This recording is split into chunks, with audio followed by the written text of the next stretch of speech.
ಒಂದು ಕಡೆ ಹೇಳ್ತಾರೆ ಜಾಬ್ಸ್ ಇದೆ ಸೇರೋರಿಲ್ಲ ಅಂತ, ಇನ್ನೊಂದು ಕಡೆ ಹೇಳ್ತಾರೆ ಗ್ರಾಜುಯೇಟ್ಸ್ ಇದ್ದಾರೆ ಅವ್ರಿಗೆ ಕೆಲಸ ಇಲ್ಲ ಅಂತ. ಇಂಜಿನಿಯರಿಂಗ್ ಯಾಕೆ ಮಾಡ್ತೀಯಪ್ಪ ಅಂದ್ರೆ ಮುಂದೆ ಏನ್ ಮಾಡ್ಬೇಕು ಅನ್ನೋದು ಫಿಗರ್ ಔಟ್ ಮಾಡಕ್ಕೆ ಅರ್ಥ ಆಗುತ್ತೆ. 1941 ಈ ಸಮಯದಲ್ಲಿ ಈ ಸಂಸ್ಥೆನ ಒಬ್ರು ಸ್ವಾತಂತ್ರ್ಯ ಹೋರಾಟಗಾರರು ಶುರು ಮಾಡಿದ್ದು. he was in prison. ನಾವು ಮಾತಾಡ್ತಾ ಇರೋದು RV ಶಿಕ್ಷಣ ಸಂಸ್ಥೆಗಳ ಬಗ್ಗೆ. RV ಅಂದ ತಕ್ಷಣ ಜನ RVCನ ಅಂತ ಕೇಳ್ತಾರೆ. ಇವತ್ತು ನಾವು PUC ಓದ್ತಿದ್ದ ಕಾಲಕ್ಕೆ ನಮಗೆಲ್ಲ ಒಂಥರ ಡ್ರೀಮ್ ಕಾಲೇಜ್.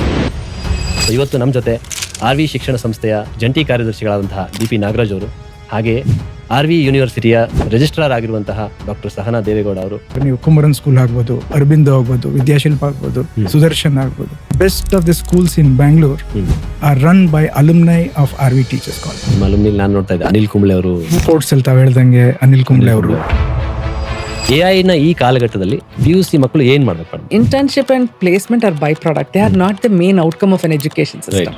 ಬೆಂಗಳೂರಿನ ಹೊರಗೆ ಮೊದಲನೇ ಬಾರಿ ಒಂದು ದೊಡ್ಡ ಕ್ಯಾಂಪಸ್ RVದು ಬರ್ತಾ ಇದೆ ಅಂತ ನೋಡಿದ್ವಿ ನಾವು.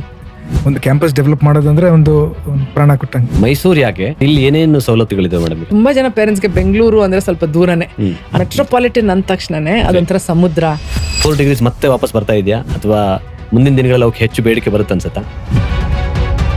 ಇನ್ಸ್ಟಾಗ್ರಾಮ್ ತರದ ಜನರೇಷನ್ ಮಕ್ಕಳಿಗೆ ಕಲಿಸ್ಬೇಕು ಅಂದಾಗ ತುಂಬಾ ಚಾಲೆಂಜಿಂಗ್ ಅನಿಸ್ತಾ ಇದೆಯಾ ಅದು?